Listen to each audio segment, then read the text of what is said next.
Assalamualaikum warahmatullahi wabarakatuh.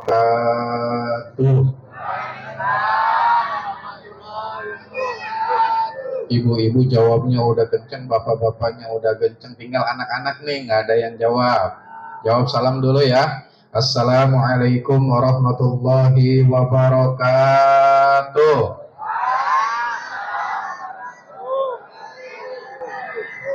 Alhamdulillahi rabbil alamin. Allahumma salli wa sallim wa karrim wa barik ala sayyidina wa maulana Muhammadin wa ala alihi wa ashabihi ajma'in, amma ba'du.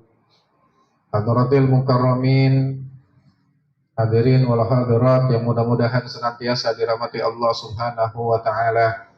Wabil khusus yang sama-sama kita hormati dan kita muliakan para ustadz, para ustazah, para tokoh masyarakat, wabil khusus yang membersamai kita pada malam hari ini ada Bapak RW Ustadz Asep Supendi, kemudian ada Bapak LMK, ada Bapak RT yang begitu banyak, saya lihat. FKDM ada, FKDM. Wah, FKDM itu intel swasta, Pak. Jadi nggak boleh kelihatan, cukup di belakang aja ngelihat foto-foto cukup. Dan yang saya hormati segenap bapak-bapak dan ibu-ibu semua, beserta anak-anakku sekalian, yang mudah-mudahan anak-anak yang saat ini berada di depan kita, Bu, membersamai kita, baik yang yatim, baik yang piatu, yatim piatu, ataupun yang masih ada emak bapaknya, mudah-mudahan Allah jadikan anak-anak yang soleh dan solehah.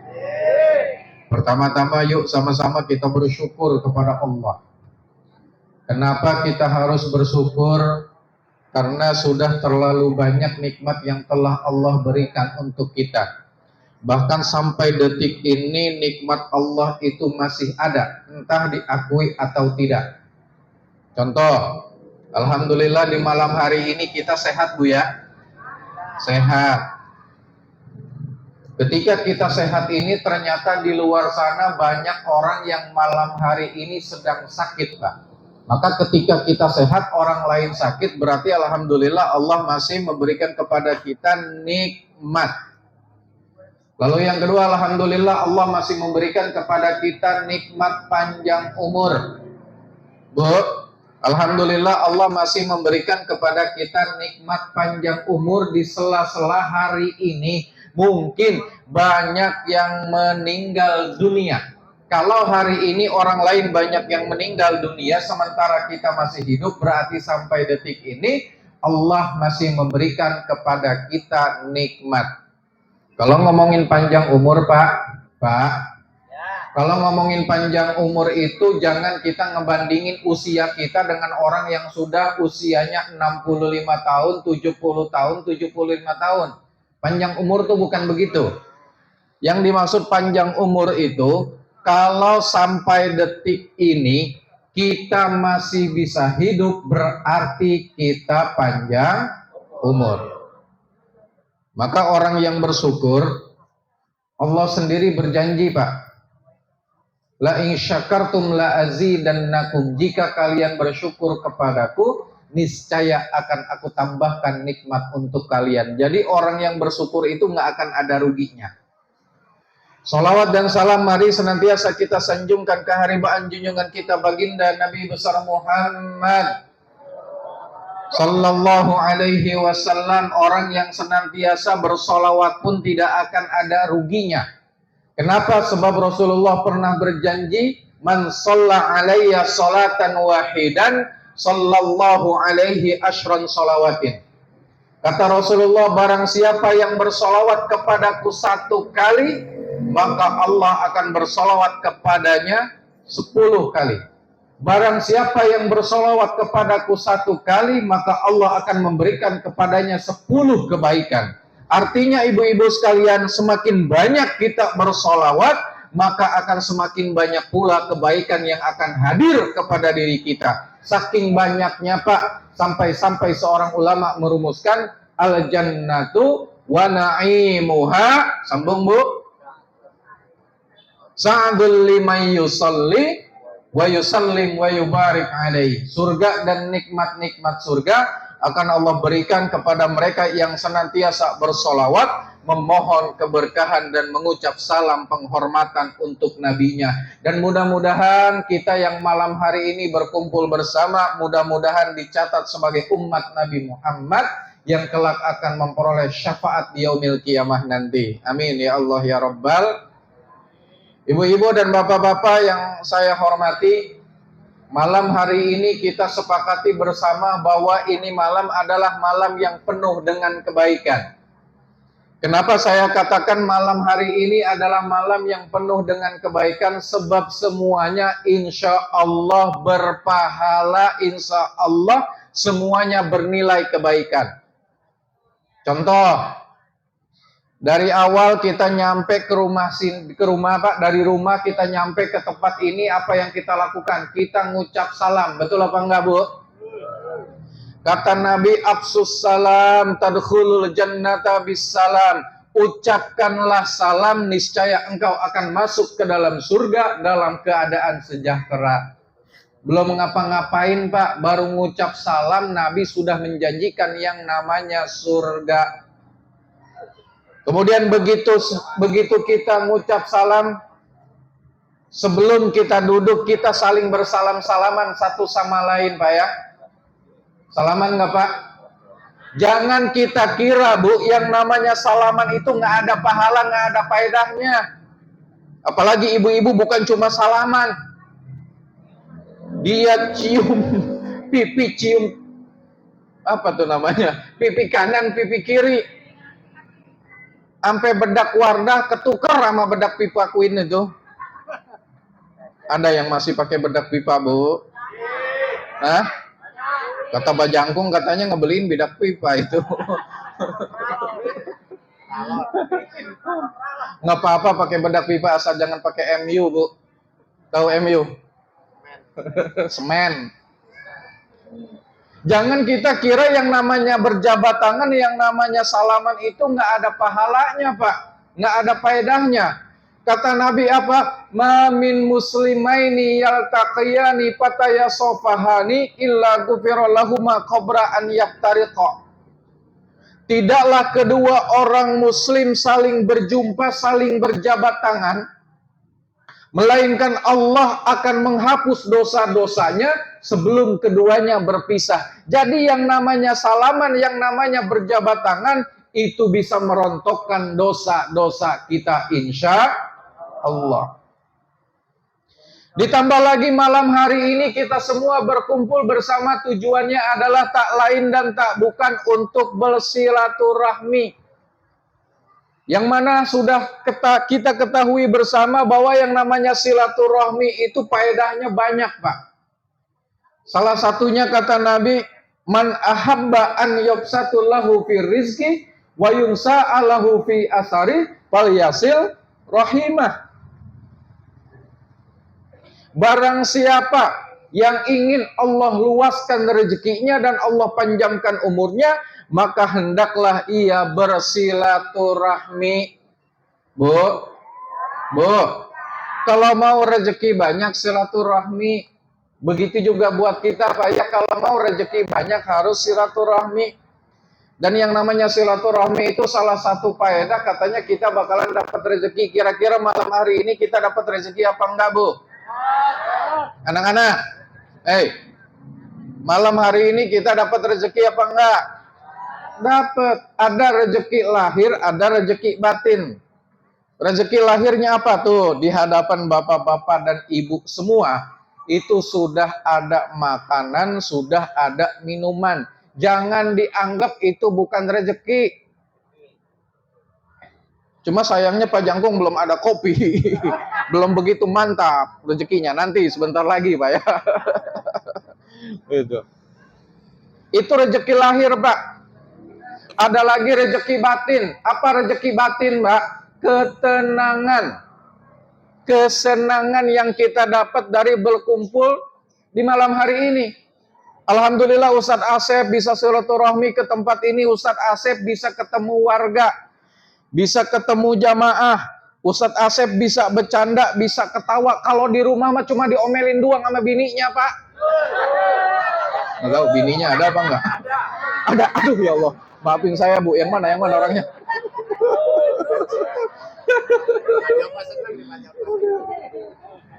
Ya, Pak ya.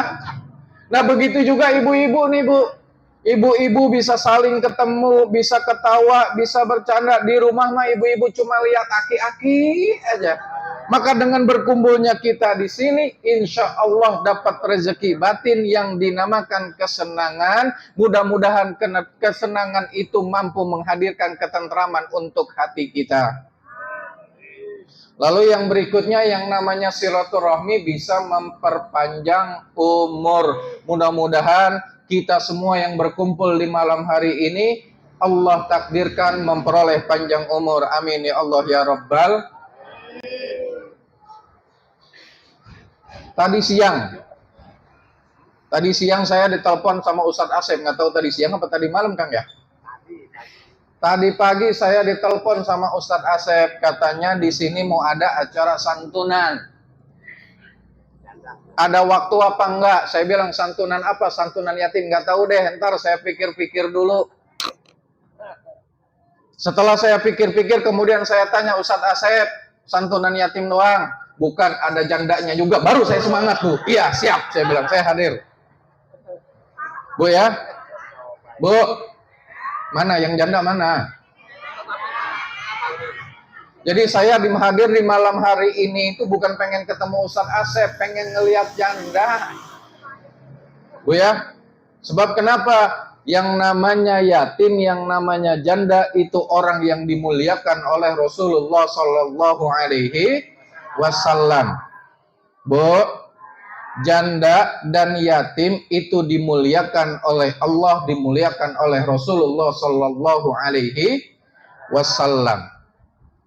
Dan biasanya kalau di bulan Muharram ada santunan itu dalam rangka lebaran anak yatim katanya. Betul apa enggak Ustaz Asep ya? Lebaran anak yatim 10 Muharram, Pak. Walaupun sekarang sudah 12 atau 13 Muharram tuh. Tapi apapun itu namanya, Pak, yang jelas di lebaran anak yatim ini kita turut serta hadir di dunia mereka. Di dunia mereka, Pak.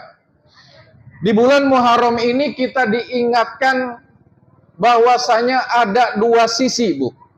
Ada dua sisi yang terkadang saling berlawanan. Yang pertama, Allah menciptakan yang namanya lahir, Allah menciptakan yang namanya batin atau yang kita kenal dengan gaib. Bu, sekarang saya tanya, malam hari ini ibu-ibu itu senang apa enggak? Senang itu kan bisa kita rasakan, tapi tidak terlihat. Nah, itu namanya gaib, Bu. Di sisi yang berbeda, ternyata Allah menciptakan yang namanya manusia, Allah menciptakan yang namanya jin. Manusia ada yang baik, manusia juga ada yang tidak baik. Begitu juga dengan jin, Pak. Ada jin yang baik, ada juga jin yang tidak baik. Ada yang namanya rejeki, ada yang namanya musibah. Nah, di 10 Muharram ini, Pak, ada beberapa peristiwa-peristiwa besar. Yang sebelumnya ada orang yang Allah berikan ujian yang sangat berat, tapi ternyata pada tanggal 10 Muharram, Allah berikan solusi sehingga kesusahannya, sehingga ujiannya itu menjadi hilang. Contoh, Pak. Bapak-bapak kenal Nabi Musa? Kenal, Pak ya, Nabi Musa? Nabi Musa itu dikejar-kejar sama Fir'aun. Bu, kenal Fir'aun? Fir'aun itu bapak angkatnya Nabi Musa. Bu ya, Fir'aun itu bapak angkatnya Nabi Musa, bukan orang lain, bapak angkatnya.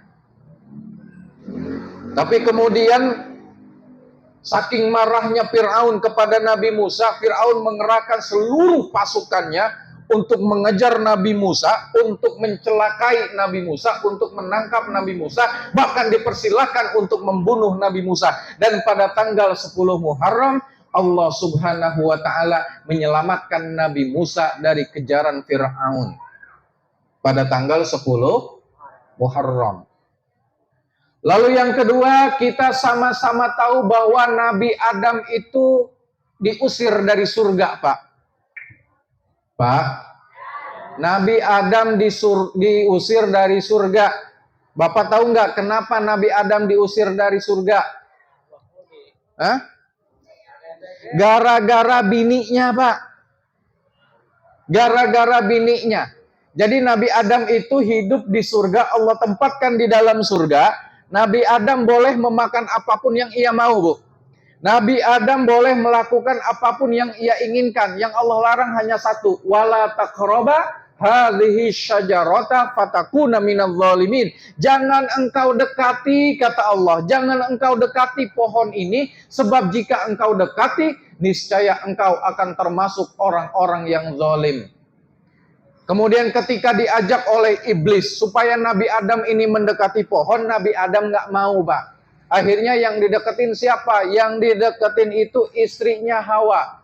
Iblis menggoda Hawa yang kemudian Hawa menjadi mau. Ternyata mendekati pohon itu bukan hanya didekati, Pak. Karena begitu kita berada di bawah pohonnya, tiba-tiba tercium buah yang sangat harum. Yang mau tidak mau akhirnya Siti Hawa memakan buah yang tumbuh dari pohon yang sesungguhnya dilarang oleh Allah Subhanahu wa taala. Karena bininya ngedeketin pohon, Bu. Karena bininya makan, akhirnya Nabi Adam ikut ngedeketin itu pohon. Nabi Adam pun ikut makan buah yang kita kenal dengan buah khuldi. Akhirnya Nabi Adam terusir dari surganya Allah Subhanahu wa taala. Nabi Adam turun di satu daerah yang kita kenal sekarang dengan daerah India. Sementara istrinya Hawa itu diturunkan di Arafah, Pak. Beratus-ratus tahun lamanya Nabi Adam. Jadi kalau saya ngomongin beratus-ratus tahun lamanya, masa dulu dengan masa sekarang berbeda, Pak. Dan nabi-nabi terdahulu itu usianya panjang-panjang. Tidak ada yang tahu pasti berapa umur Nabi Adam. Namun menurut sebuah riwayat dijelaskan bahwa perpisahan antara Nabi Adam dan Siti Hawa saja itu lebih dari 100 tahun, Bu. Dan ternyata, Bu, ketika Nabi Adam bertobat kepada Allah Subhanahu wa taala, Nabi Adam pergi ke sana kemari tidak kunjung diampuni, dan ternyata bertepatan dengan 10 Muharram Allah Subhanahu wa taala menyatakan menerima tobatnya Nabi Adam. Lalu ya peristiwa berikutnya kita sama-sama tahu Nabi Yunus. Bu, Nabi Yunus, bukan Haji Yunus, Nabi Yunus. Nabi Yunus itu yang kita tahu, halo adik-adikku, Nabi Yunus itu apa? Cobaannya apa? Ujiannya apa? Ditelan ikan lele. Hah? Paus apa lumba-lumba? Paus apa lumba-lumba? Adik-adik pernah lihat ikan lumba-lumba langsung apa enggak? Hah? Ya, kalau malam hari ini santunannya kita kasih bingkisan, mudah-mudahan tahun depan kita senengin mereka, kita ajak ke Taman Safari, Pak. Biar bisa ngelihat lumba-lumba. Amin ya Allah ya Rabbal. Amin amin aja. Nabi Yunus alaihi salam ditelan sama ikan yang kita sebut dengan ikan paus. Bertahun-tahun lamanya, Bu, Nabi Yunus tinggal di dalam perutnya ikan paus, dan ternyata tepat pada tanggal 10 Muharram akhirnya Nabi Yunus diselamatkan oleh Allah Subhanahu wa taala, bisa keluar dari perut ikan paus pada tanggal 10. Lalu ada lagi Nabi Ibrahim alaihi salam.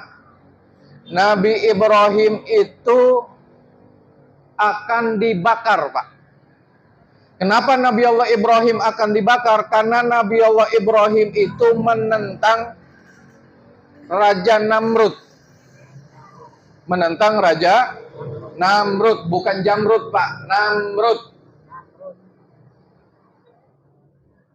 Kemudian karena menentang Raja Namrud, Raja Namrud itu memiliki keyakinan yang keyakinannya itu bertentangan dengan Nabi Allah Ibrahim alaihi salam. Maka ketika Nabi Allah Ibrahim mendakwahkan agama Allah Subhanahu wa taala, Raja Namrud menangkap Nabi Allah Ibrahim, kemudian dihukum, dibakar. Dan ternyata Bu, di kobaran api yang sangat besar, Allah Subhanahu wa taala menyelamatkan Nabi Allah Ibrahim alaihi salam dari kobaran api tepat pada tanggal 10 Muharram. Apalagi Bu? Misalnya Nabi Ayub. Ibu kenal sama Ayub? Kenal sama Ayub? Nabi Ayub, bukan Bang Ayub. Ada di sini namanya Ayub, Pak.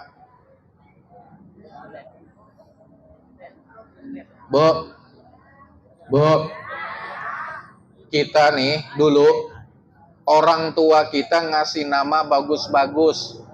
Ada yang namanya Muhammad, ada yang namanya Abdullah, ada yang namanya Abdurrahman, ada yang ngambil nama-nama nabi. Atau kalau orang Jawa juga banyak yang nama-namanya bagus. Ada yang namanya Basuki, ada yang namanya Joko, ada yang namanya Kuat. Itu kan nama bagus-bagus banget, Pak. Tapi ternyata anak-anak sekarang kalau ngasih nama, lihat, aduh, udah huruf konsonannya banyak banget lagi. Hah? Manggilnya susah. Orang dulu gampang, konsonan, vokal, selesai. Lah sekarang konsonannya banyak banget. Bu, jangan hilangkan tradisi ngambil nama yang merupakan sebuah harapan, yang merupakan tabarruk. Ya, misalnya ibu-ibu punya anak 5, yang satu ibu kasih nama artis terkenal. Anak yang kedua ya Syahrini misalnya, atau Inul Daratista. Yang kedua ibu kasih nama pemain bola hebat, Ronaldo misalnya. Punya anak dinamain Messi. Widih, Messi. Ini tampangnya kayak Messi nih. Silakan Bu, boleh-boleh saja. Tapi kalau bisa di antara sekian banyak anak, kasih satu anak yang ada bernapaskan Islami, tabarukan kepada Nabi kita, Nabi Muhammad. Atau nabi-nabi lain yang selain Nabi Muhammad. Bu ya, punya anak 5, kasih satu anak namanya Yusuf. Punya anak 3, kasih satu nama namanya Muhammad, tabarukan. Kembali lagi Bu, Nabi Ayub alaihi salam itu Allah berikan ujian berupa penyakit yang saat itu merupakan penyakit yang sangat parah. Seberapa parah sakitnya Nabi Ayub alaihi salam? Nabi Ayub itu Bu, Nabi Ayub itu kalau mau sholat, Pak, nih saking parahnya Nabi Ayub.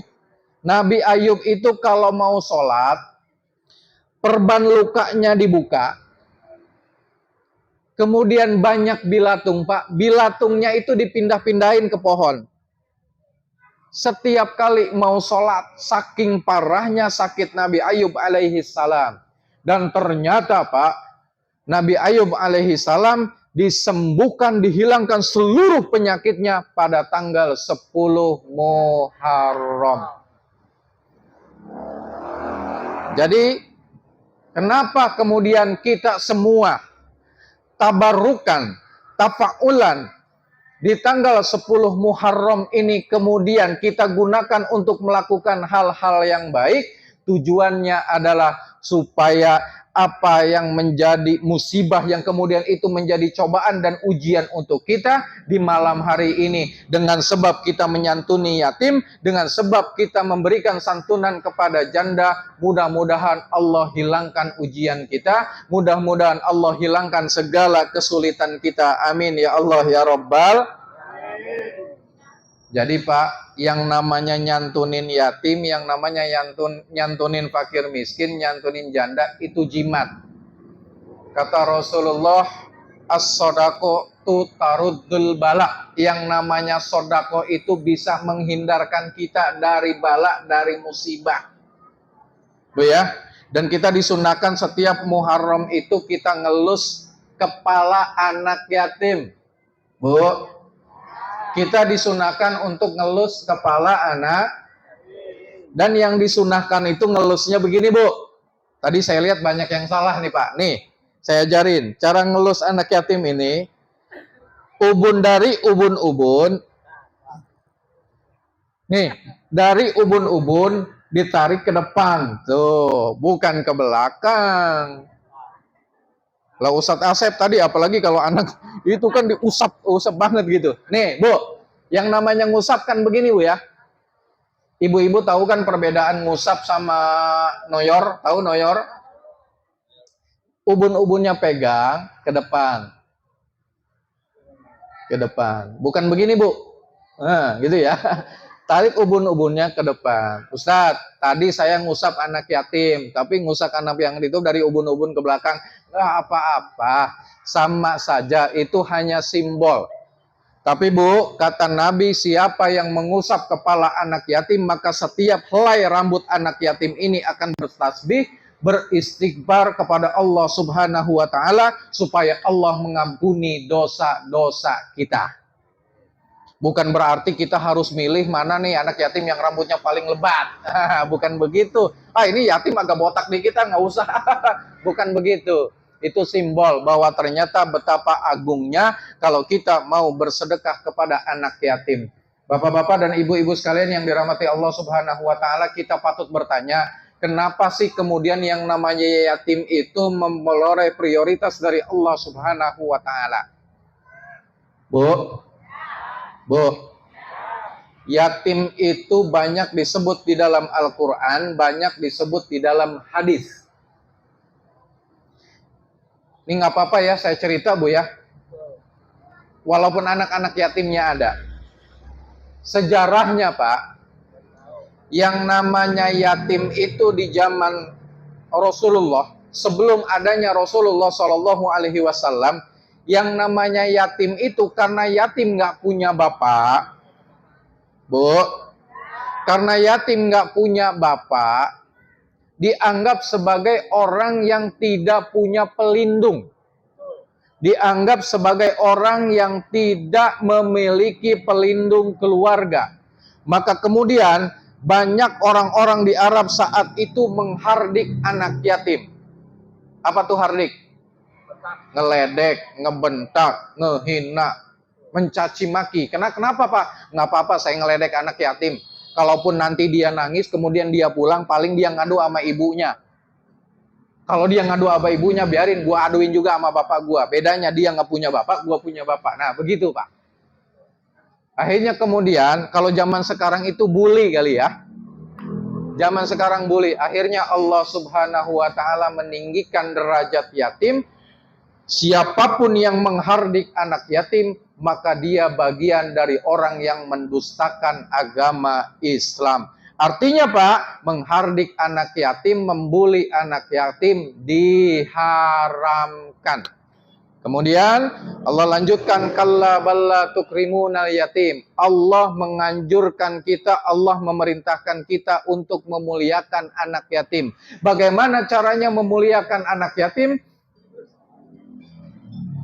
Bagaimana caranya memuliakan anak yatim? Nih, kita usahakan kita saling berbagi, kita usahakan supaya hati mereka menjadi senang, kita upayakan supaya mereka pun bisa merasakan kehadiran bapak-bapak yang ada di sini. Pak ya, ini kan santunan secara massal namanya Pak. Tapi kalau bapak-bapak nanti ada rezeki Pak, ini jimat nih Pak. Kalau bapak-bapak ada rezeki, silakan santunan yatim. Tapi santunan yatim itu nggak harus kayak begini. Bapak-bapak mungkin ada uang sisa 10.000 rupiah. Kalau harus bikin santunan yatim kayak begini kan nggak mungkin Pak ya. Betul apa enggak? Maka datengin rumahnya, kasih langsung ke anaknya. Nih dek, uang jajan. Begitu Pak. Jadi yang namanya menyantuni anak yatim itu tidak harus formal kayak begini Bu ya. Ibu-ibu punya sisa uang belanja, izin sama suaminya, Pak ini ada sisa uang belanja, boleh apa enggak saya kasih ke anak yatim? Kata suaminya, boleh. Nah, kasih ke anak yatim, dek sini, nih uang buat jajan. Begitu Bu. Jadi tidak harus acara-acara formal seperti ini. Boleh acara formal seperti ini, tujuannya adalah dalam rangka berdakwah, mengajak manusia yang lainnya supaya mau peduli kepada anak yatim. Nah, ini yang baca Quran ya.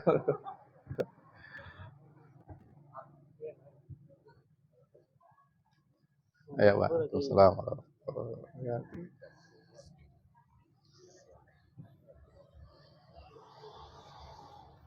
Lanjut Bu, tadi menyantuni yatim bagian daripada sodakoh, menyantuni janda bagian daripada sodakoh. Sodakotu sirri tun'ibul godobar robbi, wa sodakotu ala niyati junnatu minan nar.